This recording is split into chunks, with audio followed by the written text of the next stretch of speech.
हम हेडिंग लिखते हैं। सबसे पहले देखो चैप्टर का नाम समझो, पहले इस चैप्टर का नाम समझो। इस चैप्टर का नाम है एनिमल के अंदर एनिमल किंगडम, जिसमें पॉरीफेरा से लेकर कॉर्डेटा तक आते हैं, उनमें स्ट्रक्चरल ऑर्गेनाइजेशन कैसा है, यानी उनका स्ट्रक्चर कैसे बनता है। आप कहोगे मैम हमें तो पता है सेल से टिश्यू बनता है, टिश्यू से ऑर्गन बनता है, ऑर्गन से ऑर्गन सिस्टम बनता है और पूरी बॉडी बनती है। ये तो एक बेसिक्स है जो आप सबको पता होगा। तो बस इस चैप्टर में हम क्या करेंगे, ध्यान से सुनो। इसका जो अगला चैप्टर है cell the unit of life, जो बॉटनी में पढ़ते हैं, उसमें हम सेल की डिटेल पढ़ते हैं और इसमें हम सेल्स से मिलकर जो टिश्यू बनता है उस टिश्यू की डिटेल पढ़ते हैं। फिर ऑर्गन और ऑर्गन सिस्टम्स वो हम ह्यूमन फिजियोलॉजी में पढ़ते हैं, respiratory system, excretory system, locomotory system, nervous system, circulatory system, endocrine system, वो हम वहां पढ़ते हैं। चल आइए अब कहानी शुरू करते हैं।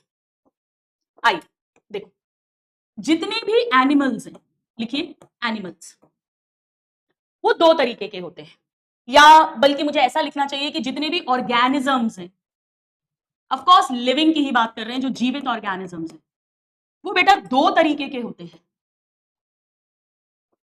कुछ होते हैं जिन्हें बोलते हैं यूनिसेल्यूलर। यूनिसेल्यूलर का मतलब है इनकी पूरी बॉडी ही एक सेल की बनी है, बस एक सेल की, और उस एक सेल से ये डाइजेशन, रेस्पिरेशन, रिप्रोडक्शन सब कुछ कर लेते हैं। यानी यूनिसेल्यूलर के अंदर single cell performs all functions like. एक सिंगल सेल सारे काम करेगा, चाहे खाना पचाना हो, चाहे O2 CO2 एक्सचेंज यानी रेस्पिरेशन हो, एक्सक्रीशन हो, रिप्रोडक्शन हो, कुछ भी एक्सेट्रा। आपको पता है यूनिसेल्यूलर के अंदर बैक्टीरिया वाला किंगडम मोनेरा आता है और प्रोटिस्टा किंगडम भी आता है, पर अभी हम उसकी डिटेल में नहीं जा रहे हैं। अब दूसरी तरफ ज्यादातर ऑर्गेनिजम्स की बॉडी मल्टी सेल्यूलर होती है। मल्टी का मतलब ये बहुत सारे सेल्स हैं, और वो सारे सेल्स ऐसा नहीं कोई कुछ कर रहा है कोई कुछ कर रहा है, नहीं, वो सेल्स ग्रुप बनाएंगे और ग्रुप बना के कोई ग्रुप डाइजेशन कर रहा है, कोई ग्रुप एक्सक्रीशन में हेल्प कर रहा है, कोई ग्रुप रिप्रोडक्शन में हेल्प कर रहा है। यानी इनके अंदर जो सेल्स हैं, सेल्स फॉर्म, या ऐसा लिखना चाहिए हमें कि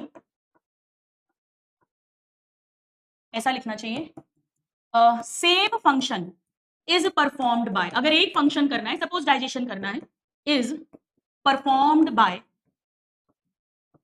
group of cells in very very important well coordinated manner. ऐसा नहीं है कि कभी भी कोई भी ग्रुप ऑफ सेल हार्ट का काम करने लग गया और कभी भी यूरिन बनाने लग गया, ऐसा नहीं है बेटा। एक एक शब्द इंपॉर्टेंट है। कोऑर्डिनेटेड मैनर में ग्रुप ऑफ सेल मिलकर एक काम करेंगे। अभी धीरे धीरे और आता जाएगा।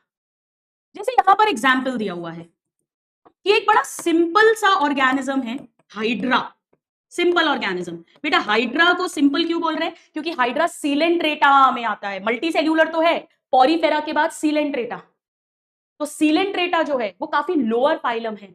तो simple organism like hydra, hydra के अंदर कई डिफरेंट टाइप के सेल्स हैं, कई different type of sales.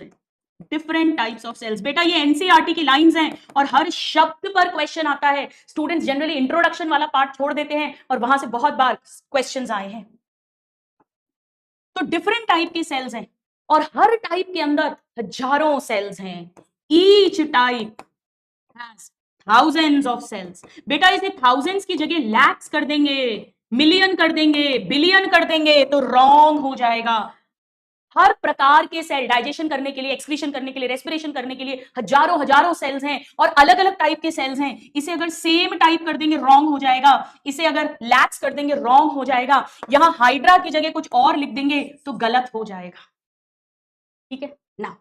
Second, human के अंदर, हमारे अंदर तो अरबों खरबों सेल्स हैं, यानी बिलियंस ऑफ सेल्स। इसे मिलियंस कर देंगे तो रॉन्ग हो जाएगा, लैक्स कर देंगे तो रॉन्ग हो जाएगा। जरा मुझे ईमानदारी से चैट बॉक्स में बताइए कितने स्टूडेंट्स को ये 1000 बिलियन ये वर्ड्स एनसीईआरटी में लिखी हुई हैं लाइंस ये नहीं पता था। अगर नहीं पता था तो एक बार यहां पर मुझे यस करके बताइए, यस करके। जल्दी से नोट करो एवरीबॉडी। और बेटा सब लोग थोड़ी थोड़ी देर में पानी जरूर पीते रहिए, वेरी वेरी इंपॉर्टेंट। सब लोग थोड़ी थोड़ी देर में पानी पीते रहिए।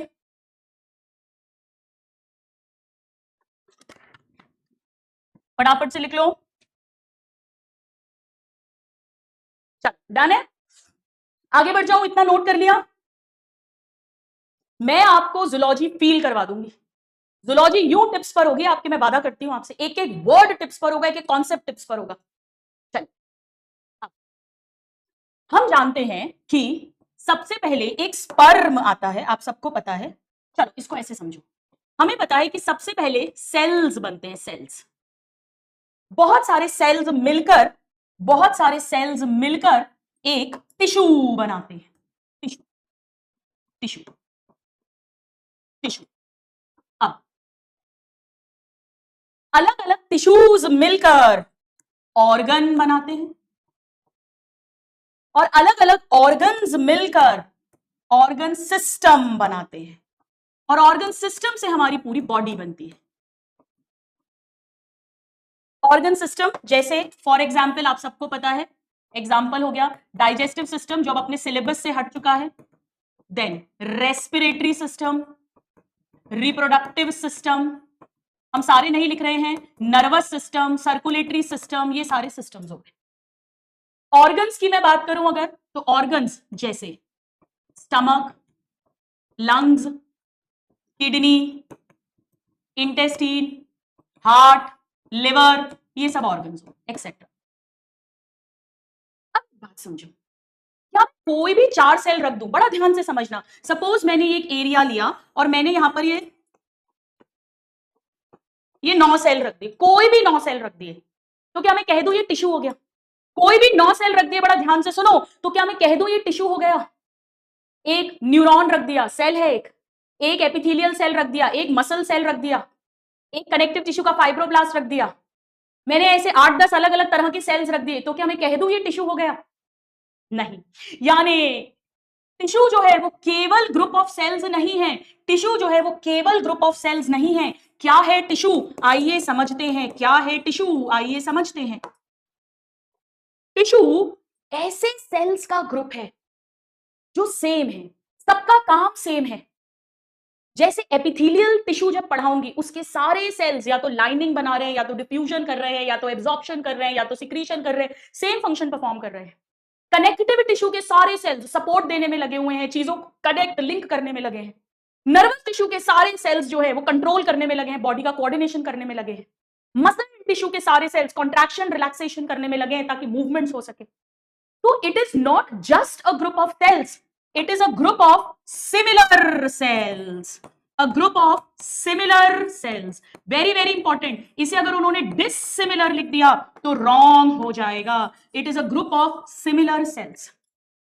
केवल सेल नहीं, सेल के बीच बीच में भी मटेरियल भरा है। बेटा बड़ा ध्यान से समझो, अगर सपोज करो ये एक टिश्यू है और इसके अंदर ये मान लो सेल्स हैं, सिमिलर सेल्स हैं, तो इनके बीच बीच में ये जो मटेरियल स्पेस है, एरिया, इसे बोलते हैं इंटर सेल्यूलर स्पेस। बेटा ध्यान से सुनो, 2 स्कूल के बीच में कंपटीशन होगा तो इंटर स्कूल कंपटीशन, 2 कॉलेज के बीच में होगा तो इंटर कॉलेज कंपटीशन, ऐसे ही 2 सेल के बीच में स्पेस है, इंटर सेल्यूलर स्पेस, और उसके अंदर जो भी मटेरियल भरा है इंटर सेल्यूलर सब्सटेंस या मैट्रिक्स, कुछ भी कह सकते हैं। तो ये जो बीच बीच में भरा हुआ है पूरा, कम भी हो सकता है ज्यादा भी हो सकता है, पर बीच बीच में जो भरा है, यानी it is a group of similar cells with intercellular substance, with intercellular substance, very very important, with intercellular substance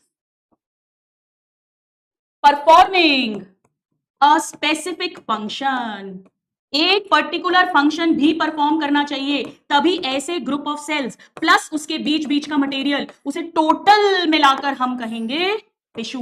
तो टिश्यू के अंदर ये 3 बातें होनी चाहिए। एक एक शब्द की हम बात कर रहे हैं।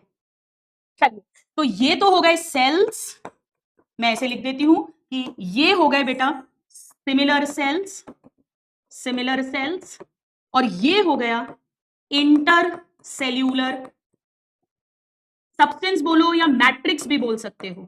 सो it is what? It is material filled between two cells. Cells के अंदर नहीं, दो सेल्स के बीच में, या कहो इंटर सेल्यूलर स्पेस. उस एरिया को स्पेस बोलेंगे और जो अंदर मटेरियल भरा है वो सब्सटेंस हो जाएगा. अब बड़ा ध्यान से सुनो, ये तो एनसीईआरटी की परिभाषा हो गई, एनसीईआरटी की बात.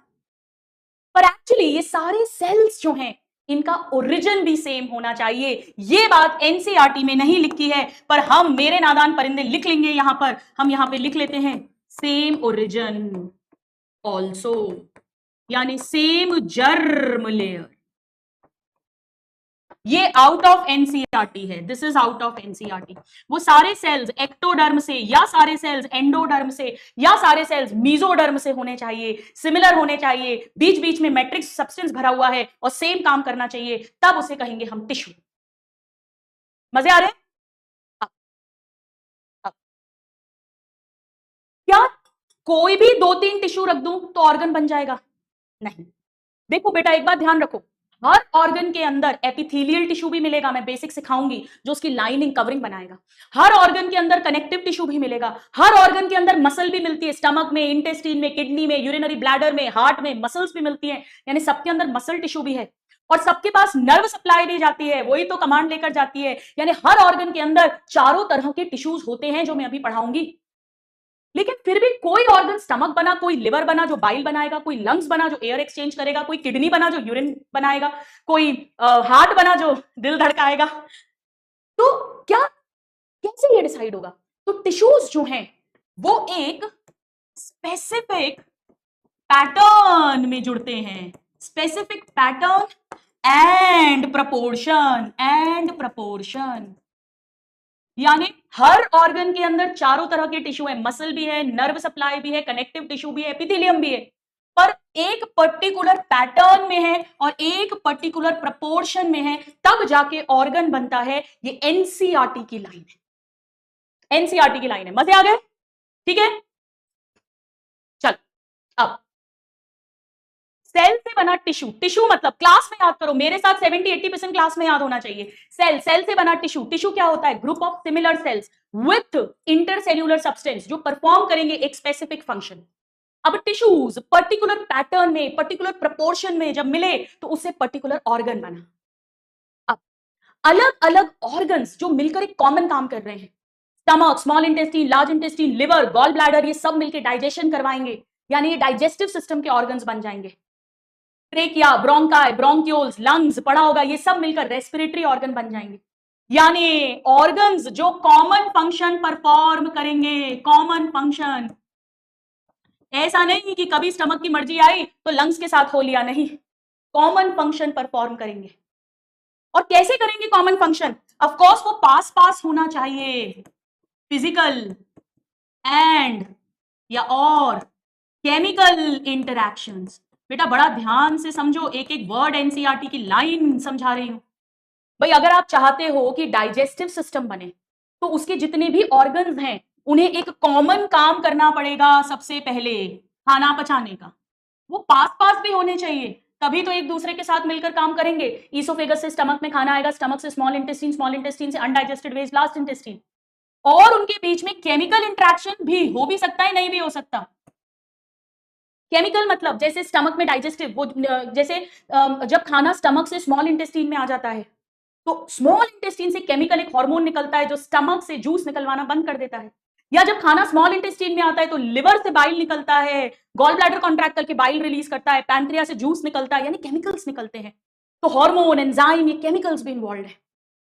अब जरा मुझे ईमानदारी से बताओ कि कितने स्टूडेंट्स को ये और ये एनसीईआरटी की लाइन है ये नहीं पता है. बेटा ये मैं इसलिए बता रही हूं कि आपको ट्रस्ट आ जाए अपने टीचर्स पर. एक स्टूडेंट लिख रही है या लिख रहा है पता नहीं कि मैम नींद आ रही है. बेटा अभी नींद आ रही है तुमको जीवन में? अभी तो 11:40 हुआ है, इतनी जल्दी नींद आ रही है? ये तो कोई सोने का टाइम ही नहीं है, ये तो नॉर्मल इंसान के सोने का टाइम भी नहीं है. कम से कम 12 साढ़े 12 बजे तो बोलो, 12:30 1 बजे तो बोलो नींद आ रही है। ठीक है, इसका मतलब है कि आपने रात को लेट जग के मोबाइल देखा है। अब आपने यूट्यूब देखा है, इंस्टाग्राम देखा है, ईश्वर जाने और आप जाने क्या देखा है, लेकिन आपने कुछ देखा है, इसीलिए आपकी आंखें दुख रही हैं, आपकी आंखें थकी हैं, आपका माइंड थका है और आपको नींद आ रही है। यानी आप बहुत बड़े मेस में हैं, आप बहुत बड़ी दुविधा में। बेटा, डॉक्टर बनने की राह आसान नहीं है, ये स्टेथोस्कोप पाने की राह बिल्कुल आसान नहीं है। और अगर फिर भी नींद आ जाए कभी, तो एक छोटी सी स्प्रे बॉटल मैं कल क्लास में दिखा दूंगी, मैं हमेशा रखती हूँ, अभी आज मेरे पास नहीं है। एक स्प्रे बॉटल वो रखो साथ में और उससे मुंह पे मारो, बगल में ही रखो ऑनलाइन पढ़ते में। ठीक है, आई एक्सरसाइजेस भी मैं बता दूंगी। तो ये तो होने वाला है भाई, मोबाइल का अति उपयोग करेंगे, मोबाइल का अनयूजफुल उपयोग करेंगे तो आपको बिल्कुल नींद आएगी, हर पल नींद आएगी। चलिए, वैसे वो स्टूडेंट बताएगा मैंने सही बोला डायग्नोसिस या नहीं। भाई डॉक्टर हूं, पहले डायग्नोसिस बनाती हूँ फिर ट्रीटमेंट करती हूँ। चलो जी, हो गया ये, जल्दी से नोट कर लो एवरीबॉडी।